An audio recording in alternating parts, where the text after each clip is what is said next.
Hello दोस्तों, GS explained में आज हम बहुत ही महत्वपूर्ण जो कि बिहार की ज्योग्राफी से संबंधित एक लोकेशन है जिसके बारे में हम आज पूरे एक्सप्लेन में जानेंगे।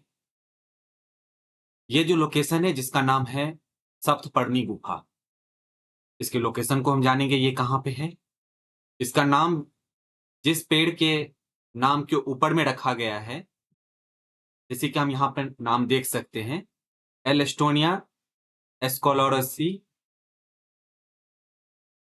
उसके बारे में जानेंगे। साथ में हम जो जैन तीर्थंकरा हुआ करते थे, उनमें से एक अजीतनाथ का क्या संबंध है? ये जो आपका सप्तपर्णी जिसके नाम पे ये गुफा का नाम रखा गया है, जो इस पेड़ से रिलेटेड है, उसके साथ में वो जानेंगे। साथ में ही इस गुफा का पहले बौद्ध संगति के साथ में क्या रिलेशन है, जिसका कि एविडेंस आपका विनय पीटिका और दीघ निकाय में जो है मेंशन है। तो ये सारी चीजें मुझे जाननी है, जो कि आपके बीपीएससी के अलग-अलग एग्जामिनेशंस में, जो कि आपके प्रीलिम्स से रिलेटेड जो-जो टॉपिक बनेंगे, तो इनसे रिलेटेड जो भी होगा डॉट, वो सारा इस वीडियो में आपका कवर हो जाएगा। ठीक है? तो हम वन बाय वन करके सभी डिटेल्स को देखते जाते हैं। ठीक है? जैसा कि आप इमेज में देख सकते हैं, ये जो है आपका जो इमेज है वो इस गुफा का जो सप्तपर्णी गुफा है, उसका भी रिसेंट का ये इमेज है। ठीक है? ये जो आपका सप्तपर्णी गुफा, जिसे सप्तपर्णी गुहा या सप्तपर्णी गुहा जो है पाली में भी बोला जाता है, इन सभी नामों से जाना जाता है, जिनका शाब्दिक रूप से जो मतलब होता है वो है आपका 7 पत्तों वाली गुफा। अब यहाँ पे जो सोर्सेज़ में है वैसे ही आपका इसमें लिखा हुआ है 7 पत्तों वाली गुफा, इससे ये पूरा क्लियर नहीं होता है। ये 7 पत्ते वाला कौन-सा? ठीक है? इसको मैंने आगे जब अलग-अलग सोर्सेज़ को मैंने एक्सप्लोर किया तब जाकर के मुझे इसके बारे में बहुत सारे डिटेल्स पता चला है, ठीक है? ये जो 7 पत्ते वाला जो गुफा बोला जाता है ना, एक्चुअल में यहाँ पे 7 पत्तों वाला पेड़ हुआ करता था जिसके नाम पे ये आपका सप्तपर्णी गुफा का जो है नाम पड़ा है, ठीक है? यह लोकेशन जो है आपका बिहार का राजगीर में अवस्थित है, जो कि लगभग से जो राजगीर से 2 किलोमीटर के दक्षिण-पश्चिम में एक जो है ये बौद्ध जो है आपका गुफा स्थल है ये। ठीक है? मतलब रॉक शेल्टर के रूप में इसे जाना जाता है, जो कि आपका बुद्धिस्ट से रिलेटेड है। मैप के थ्रू भी हम यहाँ पे देख सकते हैं, ठीक है? तो हम इसको थोड़ा-सा पूरे डिटेल्स में देखते हैं। अगर हम बात करते हैं अलग-अलग रिसोर्सेज़ की और विनय पीटिका की, ठीक है? तो उसमें जो इसके बारे में जो मेंशन किया गया है, उसको अगर ध्यान से देखूँ तो वो है, तो ये आपका सतपन्नी गुफा जो है आपका, वो राजगीर की ऊँची पहाड़ियों में से एक के शीर्ष के पास एक चट्टान में 3 उथली दरारों का एक संग्रह है। मतलब वहाँ पे 3 जो है फिजर वो उसमें रॉक में बना हुआ था। उसमें से जो है आपका बना हुआ एक गुफा है। इस गुफा का नाम जो है एक 7 पत्ती वाले पेड़, ठीक है? जिसका जो है बॉटनिकल नेम जो होता है वो है आपका एल एस्टोनिया एस्कोलोरोसी, ठीक है? से परा हुआ है। इसके जो कि इसके प्रवेश द्वार के पास में उगा करता था उस समय में बहुत ज़्यादा संख्या में। यह चट्टान जो है सुनसान जगह पे है, जहाँ से नीचे का परिदृश्य अगर देखा जाए तो एक अद्भुत जो है आपका दृश्य दिखेगा। इसका जो है बौद्ध इतिहास के साथ में एक महत्वपूर्ण जो है घटना का ये स्थल है। क्या ये स्थल है? सबसे पहली बात ये है जो बौद्ध के समय में ये इम्पोर्टेंट ये था, कि भगवान बुद्ध जो हैं स्वयं समय-समय पर इस गुफा में ठहरते थे। ठीक है? और कभी-कभी इनका उपयोग नए भिक्षुओं के लिए निवास के रूप में किया जाता था। जब उनके लिए कोई अन्य निवास जो है स्थल नहीं हुआ करता था या नहीं मिल पाता था, तब जो है इस गुफा का जो है यूज़ किया जाता था। ये जो है आपका विनय पीटिका जो है, जो कि आपका 3 जो बुद्धिस्ट से रिलेटेड फेमस जो है पीटिका है, उसमें से एक है। उसमें ये मेंशन है आपका 189 जो उसका सूत्र है, उसमें। ठीक है? उसके अकॉर्डिंग जो बुद्ध यहाँ पे ठहरा करते थे, जो आपका सप्तपर्णी गुफा है वहाँ पे। यहाँ पे जो नए-नए भिक्षुक हुआ करते थे, वो यहाँ पे जिनको और कहीं पे निवास स्थल नहीं मिलता था, वो यहाँ पे आकर के रुकते थे। दूसरा जो एविडेंस यहाँ पे है, ये यहाँ पे जो 7 पत्ते वाला जो पेड़ हुआ करता था, उसके नाम पे इसे सतपन्नी गुफा का जो है नाम पड़ा हुआ है। ठीक है? अब हम यहाँ पे सतपन्नी के बारे में जानते हैं, जिसके नाम पे इस गुफा का नाम पड़ा है। हो सकता है क्योंकि बीपीएससी, यूपीएससी बहुत सारे एनवायरनमेंट के क्वेश्चंस पूछते रहते हैं। ठीक है? तो यहाँ पे थोड़ा-सा देखिए आप, सतपन्नी जो है ये पेड़ है, जो इसमें हो सकता है बहुत सा, मैंने इसका लीफ को काउंट भी किया था, लेकिन इसमें तो एक 7 से ज़्यादा दिख रहा है, लेकिन हो सकता है मेजॉरिटी इसका 7 ही हो। ठीक है? ये जो है लंबा सा वृक्ष है इसका। ठीक है? तो ये जो है आपका सतपर्णी का पेड़ है।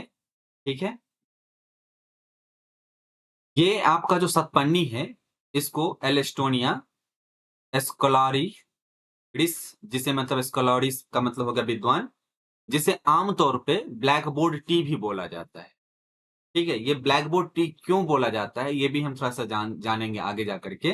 ठीक है? इसका आपको नाम ध्यान रखना है। जो ये जो पेड़ है जिसको सतपर्णी बोलते हैं, इसको दूसरा जो फेमस नाम है इसका, वो है आपका ब्लैक बोर्ड टी। ठीक है? यह जो है आपका डॉगबेन फैमिली का जो है ये मेंबर है। साथ में ये सदाबहार जो है एवरग्रीन उष्णकटिबंधीय पेड़ के फैमिली से ये आता है। ठीक है? यह दक्षिणी चीन, उष्णकटिबंधीय एशिया, ठीक है? मुख्य रूप से भारतीय उपमहाद्वीप और दक्षिण पूर्व एशिया और ऑस्ट्रेलिया का मूल निवासी है। मतलब यहाँ पे ये मेजॉरिटी में पाया जाता है। यह एक आम सजावटी पेड़ भी इसे के रूप में भी इसे जाना जाता है। ठीक है? मतलब ये चीन, पूर्व एशिया में जो आपका दक्षिण एशिया या पूर्व एशिया, ऑस्ट्रेलिया का ये मूल निवासी है। ये एक सजावटी पौधा है। मतलब इसका अगर पूछा जाए ये किस तरह का पेड़ है, तो मतलब सदाबहार उष्णकटिबंधीय, मतलब एवरग्रीन ट्रॉपिकल जो है ये आपका जो है ये ट्री है।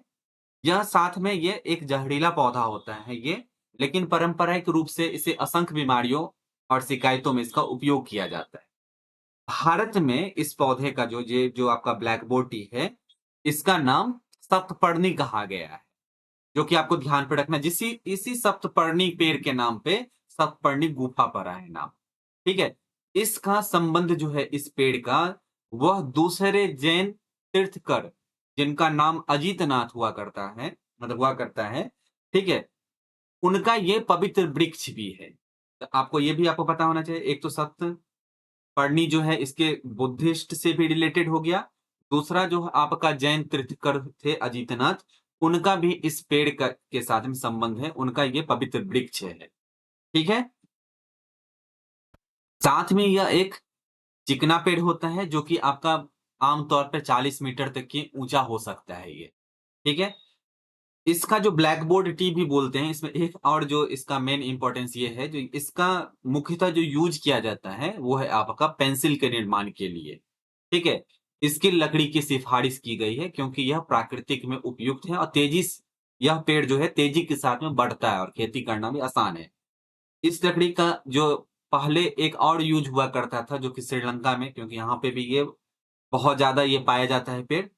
इसकी लकड़ी जो है वो हल्की हुआ करती है, इसीलिए इसे ताबूतों के लिए भी इसका इस्तेमाल किया जाता है। इसका 2 यूज़ आपको पता हो गया, पेंसिल के लिए और ताबूत बनाने में इसका हल्का होता है, इसके कारण इसका जो है वो यूज़ होता है। तो ये तो हम सप्तपर्णी के बारे में जान लिए, जिसके नाम पे ये सप्तपर्णी गुफा का नाम पड़ा है। दूसरा ये जान लिए जो बौद्ध परंपरा में इसका महत्वपूर्ण स्थान है। क्यों स्थान है? क्योंकि यहाँ पे बुद्ध कभी-कभी आकर के समय भी यहाँ पे व्यतीत किए हैं। साथ में ये अपने मृत्यु से पहले भी कुछ समय यहाँ पे बिता चुके थे। ठीक है? और यहाँ पे इनके मृत्यु के बाद जो है, पहली बौद्ध परिषद का आयोजन किया गया था। तो इनका परिनिर्वाण हुआ था बुद्ध का, भगवान बुद्ध का, उनके बाद जो है इसी स्थल पे जो है पहला बौद्धिस्ट काउंसिल जो है आयोजन इसी स्थल पे किया गया था जहाँ पे आपका सप्तपर्णी गुफा है। तो इसको हम थोड़ा-सा एविडेंस और डिटेल से इसे भी देखते हैं। ठीक है? देखिए, अधिकांश जो है आपका स्कूल ऑफ थॉट का मानना ये है, तो अलग-अलग सिद्धांत जो अलग-अलग हिस्टोरियन मानते हैं, ठीक है? तो उनमें से ज़्यादातर ये मानते हैं जो प्रथम परिषद का जो है विवरण जो है जो एविडेंस है वो आपका विनय पेटिका का स्कंद खंड के अंत में स्थित है। ठीक है, लेकिन जो भी हो, लेकिन यहाँ पे जो इस विनय पेटिका में जो इस लोकेशन का जो मेंशन किया गया उसमें ये है जो परंपरागत रूप से कहा जाता है कि पहली बौद्ध संगति बुद्ध के अंतिम निर्वाण के ठीक बाद आयोजन की गई थी और राजा अजात शत्रु के समर्थन से राजगृह, आज के राजगीर के पास में एक गुफा में उनके सबसे विशिष्ट शिष्यों में से एक महाकश्यप की अध्यक्षता में आयोजित की गई थी। ठीक है, इसका जो उद्देश्य था वो था जो बुद्ध की जो बातें हुआ करती थी, क्योंकि भगवान बुद्ध अपने बातों को लिखते नहीं थे कहीं पे, वो डायरेक्ट जो है जो भी होता था वो सीधे अपना जो भी उनको बोलना होता था वो आम पब्लिक को डायरेक्ट बोलते थे। ठीक है, तो उनकी बातों को जिसे सुत बोला गया बाद में, ठीक है, और जो उनके साथ रहने वाले जो उनके फॉलोअर हुआ करते थे, जो मठ में रहा करते थे, ठीक है? उनके लिए जो है मठवासी या अनुशासन का जो है नियम, जिसे बाद में विनय की संज्ञा दी गई थी, इसको संरक्षण करने के लिए यहाँ पे एक जो है आपका आयोजन किया गया। तो चलो ठीक है, हम आने वाले, अब तो बुद्ध चले गए, लेकिन उनके जो थॉट हैं, उसको कैसे जिंदा रखा जाए? उनकी जो शिक्षाएँ हैं, उसको कैसे हम आने वाले जनरेशन को देंगे? ठीक है?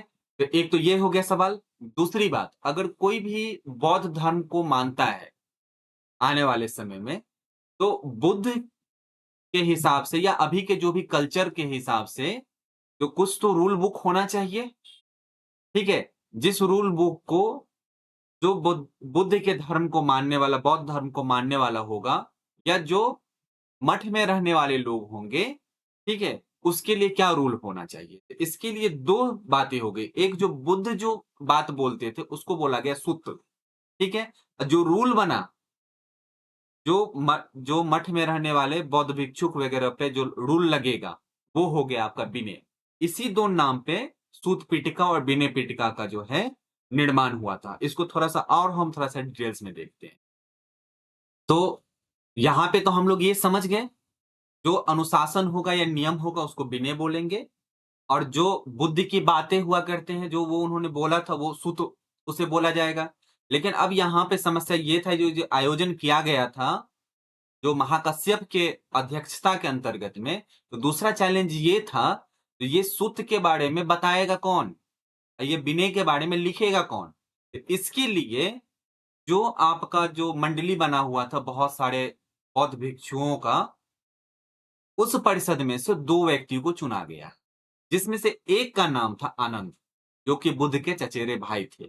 ठीक है? दूसरा था उपाली, जो उनका शिष्य था।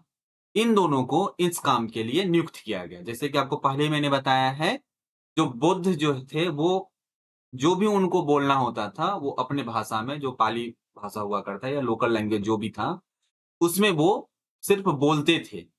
उन्होंने अपनी शिक्षाओं जो भी शिक्षाएँ दिया उन्होंने, उसको कभी उन्होंने लिखा नहीं।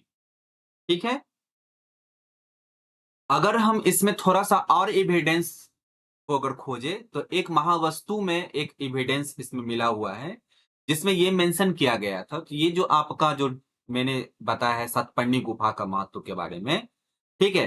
तो ये जो परिषद जो पहली बार बुलाया गया था, वह परिषद जो है आपका ईस्वी बाइट अगर आपसे पूछा जाए, ठीक है? तो वो है आपका 483 ईसा पूर्व में पहली बौद्ध परिषद बुलाई गई थी। ठीक है? ये किसके अकॉर्डिंग है? महावस्तु के अकॉर्डिंग।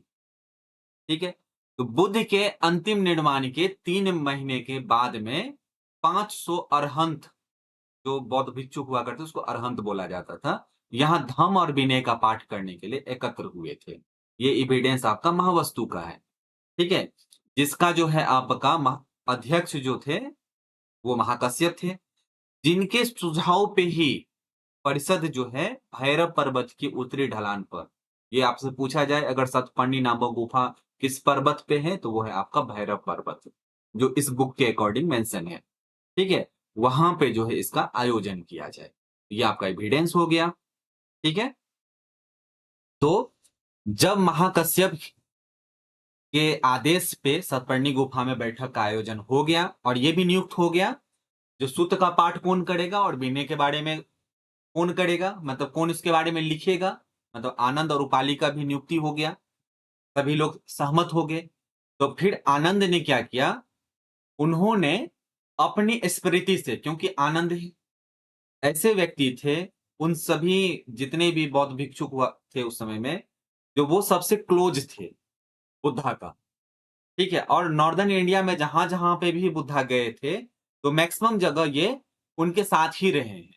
तो इसीलिए उनकी बातों को सबसे ज़्यादा इनको ही जो है उसकी जानकारी था, ठीक है। तो अब क्या हो गया, तो इन्होंने बताया, ये अपने ऊपर में क्रेडिट नहीं लिए, इन्होंने बोलना शुरू किया, जो अपनी स्मृति से बुद्ध की शिक्षाओं की एक मौखिक परंपरा बनाई।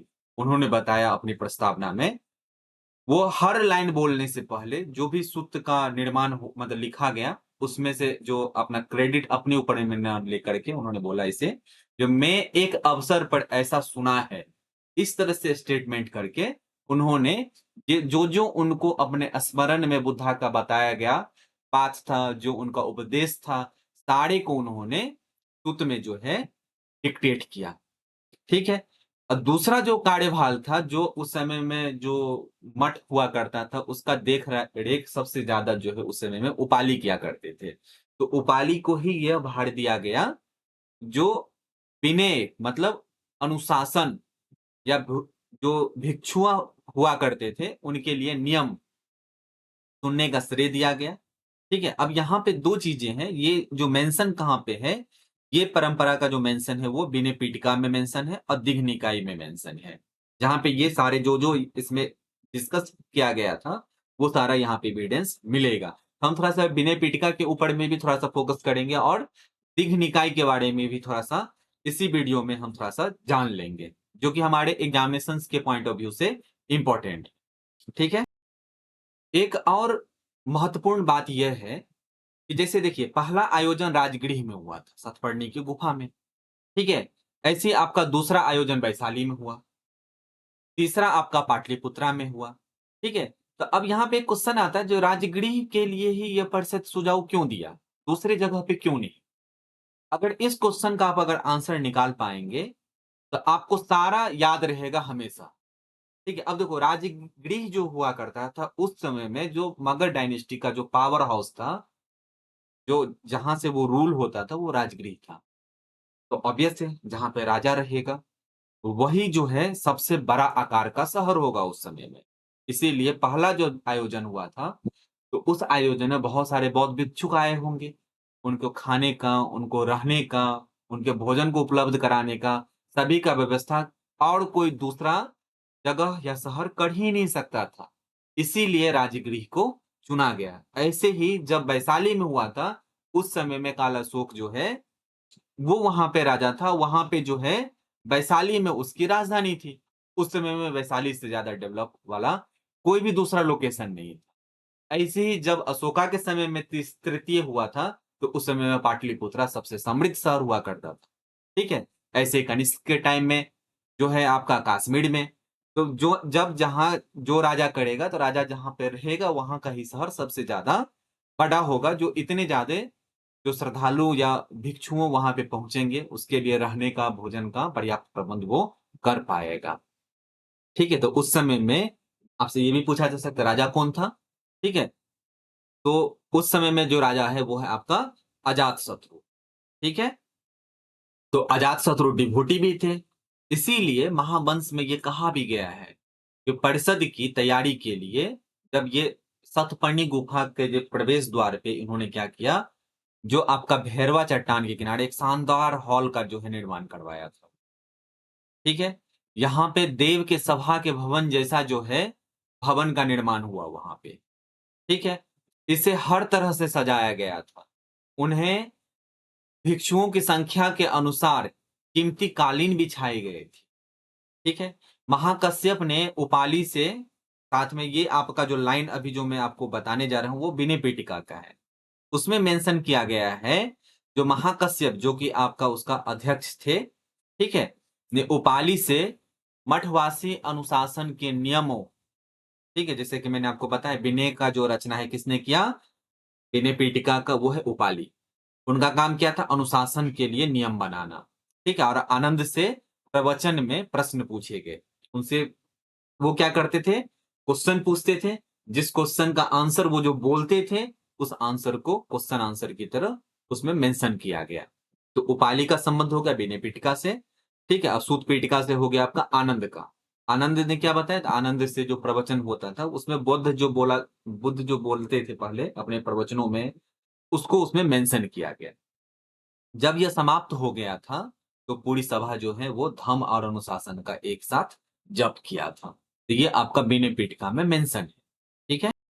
अभी के समय में जो ये आपका सतपन्नी जो है गुफा, वो पर्यटकों और तीर्थयात्रियों के लिए अभी भी एक लोकप्रिय स्थल है ये, ठीक है। यहाँ पे अभी भी भैरव पर्वत तक पहुंचने के लिए लंबी जो है आपका पैदल यात्रा अभी भी करना पड़ता है, ठीक है। तो दूसरी बात, अगर इसको अगर समराइज करके थोड़ा-सा इसमें देखा जाए, थोड़ा-सा विनय पिटका को अगर देखते हैं, तो आपको ध्यान रखना है, आनंद द्वारा जो है सूतों का पाठ किया जाता है और उपाली के द्वारा विनय का पाठ किया जाता है। तो इसमें ये विनय क्या है? विनय का मतलब है बास्केट ऑफ डिसिप्लिन अंग्रेजी में, ठीक है।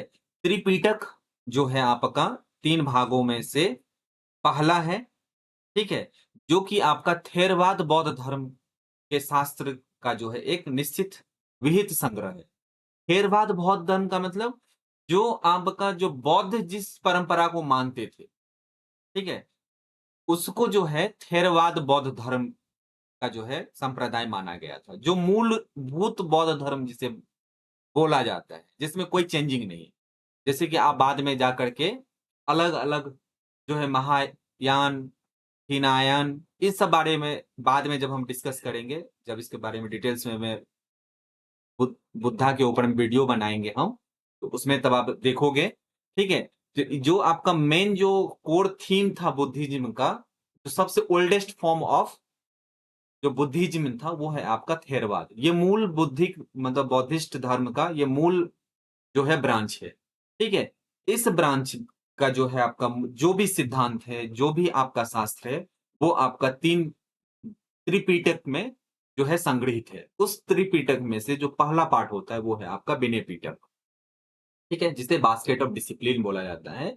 यह मुख्यतः जो है आपका जो बौद्ध धर्म को मानने वाले या जो आपके मठ में रहने वाले लोग हैं, उनके डिसिप्लिन के लिए जो है ये इसे बनाया गया था, ठीक है? अन्य 2 जो है आपका सूत पिटक है, ठीक है? और अभिधम पिटक है, ठीक है? इसका जो है आपका प्राथमिक विषय संघ के भिक्षुओं और भिक्षुओं के लिए आचरण के मठवासी नियम जो है, मतलब इसका जो है विनय पिटक का जो है वो है। सूत पिटक मैंने आपको पहले ही बता दिया है। जो आपका बुद्धिस्ट का जो ओरिजिनल जो बोले हुए थे, वो जिसमें लिखा गया है, वो है आपका सूत पिटका।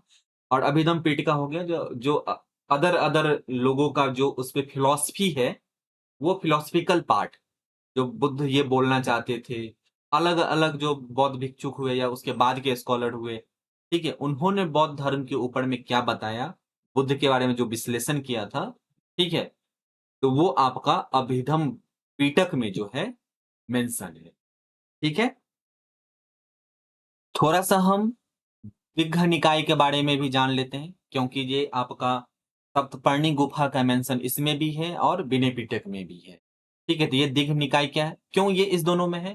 क्योंकि इस दोनों का फॉर्मेशन जो है आपका विनय पिटका का और जो सूत पिटका है, इस दोनों का फाउंडेशन जो है प्रथम काउंसिल जो हुआ था, प्रथम बौद्ध जो आपका अ, काउंसिल का फॉर्म जो बना हुआ था, उसी में इस दोनों का जो है रचना किया गया था। ठीक है? तो इसमें से जो ये आपका दिग्ध निकाय है, ये सुत पीठिका के 5 निकाय होते हैं। मतलब हैं, जो संग्रहों से में से जो ये पहला वाला जो है, उसको दिग्ध निकाय बोला जाता है। इसमें लंबे प्रवचनों का संग्रह है। ठीक है? अगर आपसे पूछा जाए दिग्ध निकाय किस धर्म से संबंधित है, तो वो ऑब्वियस है, ये बौद्ध धर्म से संबंधित है। इसका एक धर्म ग्रंथ का यह संग्रह है। फिर से पूछा जाए ये बौद्ध धर्म के किस फॉर्म से रिलेटेड है, तो वो है आपका थेरवाद।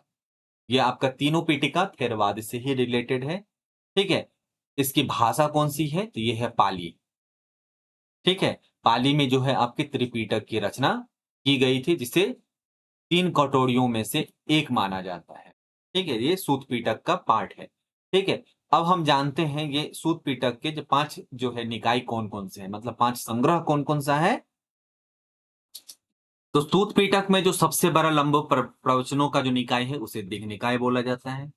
दूसरा आपका हो गया मध्यम निकाय, जो मध्यम लंबाई का प्रवचन है। ठीक है, उसके बाद संयुक्त निकाय, जुड़े हुए प्रवचन। ठीक है, अंगुत्तर निकाय। ठीक है, खुद्दक निकाय, मतलब जो आपका लघु संग्रह है। संख्यात्मक प्रवचन जो है आपका अंगुत्तर निकाय में है। तो आपसे कोई भी क्वेश्चन पूछा जाए, तो ये सभी निकाय लगा करके ज्यादातर क्वेश्चन आएगा। दीघ निकाय, मध्यम निकाय, संयुक्त निकाय, अंगुत्तर निकाय, खुद्दक निकाय, ये किससे संबंधित ग्रंथ है? तो ये आपका सूत पीठिका का पाठ है। 5 पार्ट में सूत पीठिका बटा हुआ है, जिसके ये पाठ है, ये बौद्ध धर्म से रिलेटेड है। अब पूछा जाए बौद्ध धर्म की किस फिलॉसफी से, तो वो थेरावाद की फिलॉसफी से रिलेटेड है। ठीक है, अब अगर हम इस 5 निकायों में से जो आपका दीघ निकाय की बात अगर करें, ठीक है, जो सूत पीठिका में 5 निकाय है, उसमें से दीघ निकाय को थोड़ा-सा और डिटेल्स में अगर दिया जाए, तो ये दीघ निकाय में जो है 34 प्रवचन है, जिसे 3 समूहों में विभाजित किया गया है। जिसको ये जो है सूत्र के रूप में बोला जाता है। दीघ निकाय में सबसे जो महत्वपूर्ण सूत्र में से जो इम्पोर्टेंट है, वो है आपका, जैसे आप यहाँ पे देख सकते हैं, महापरिनिर्वाण सूत्र। इसका रिलेशन जो है, वो है बुद्ध के अंतिम दिनों और निधन का वर्णन इसमें मिलता है। ठीक है? उसके बाद है आपका सिगलोवाद सूत्र, ठीक है? जिसमें बुद्ध आम अनुयायियों के लिए नैतिक और प्रथाओं पर चर्चा करते हैं। ठीक है? ये सारा आपको कहाँ मिलेगा? दीघ निकाय के अंतर्गत में। ठीक है? ऐसे ही आपका समाना फल सूत्र है। उसके बाद आपका ब्रह्मजाल सूत्र है। इस ब्रह्मजाल सूत्र के अंतर्गत जो ब्रह्मांड, समय, भूत, भविष्य, वर्तमान के बारे में भारत में बुद्ध और अन्य तपस्वियों के दृष्टिकोण का वर्णन और तुलना जो है इसमें मिलता है इस पार्ट में। तो उसका क्या संबंध है? ब्रह्मजाल सूत्र से। ये सब इंपॉर्टेंट है। अगर बीपीएससी को पुराना क्वेश्चन अगर नहीं पूछना होगा, तो नया क्वेश्चन अगर बनाना होगा उसे, तो इन्हीं सब से बनाएगा। ये आपको ध्यान पे रखना है। ठीक है? उसके बाद एक और सूत्र जो इंपॉर्टेंट है, वो है आपका पोट्टापाद सूत्र, जिसमें जो है समत ध्यान के लाभ अभ्यास का वर्णन मिलता है। ये आपको ध्यान पे रखना है। ठीक, अगर हम ये देखें, तो इस दीघ निकाय के 34 प्रवचन है, जिसको 3 मुख्य समूह में जो विभाजित किया, उसका क्या नाम है? तो वो है आपका सिलखंधा वग, जो कि नैतिकता संबंधित विभाग इसका रिलेटेड है। इसका नाम भिक्षुओं की नैतिकता पर एक ग्रंथ के नाम पर रखा गया है। ठीक है, जो कि आपका सूत्र 1 से लेकर के 13 तक इसके बारे में डिस्कस करता है। उसके बाद दूसरा सूत्र 14 से लेकर के 24 के बीच में है, वो है आपका महाबग, महान विभाग। ठीक है, ऐसे ही आपका पाटिका बग, यह है आपका पाटिका विभाग। तो ये आपका, ये सभी नाम को कीवर्ड्स के रूप में आप यूज करें। ठीक है, तो थैंक यू। हम जल्द ही दूसरे इंपॉर्टेंट वीडियो को लेकर के आएंगे। ठीक है, अगर आपको ये वीडियो अच्छा लगा है, तो इसे लाइक करें और ज्यादा से ज्यादा अभ्यर्थियों को फायदा हो, इसीलिए इसे आप शेयर भी करें।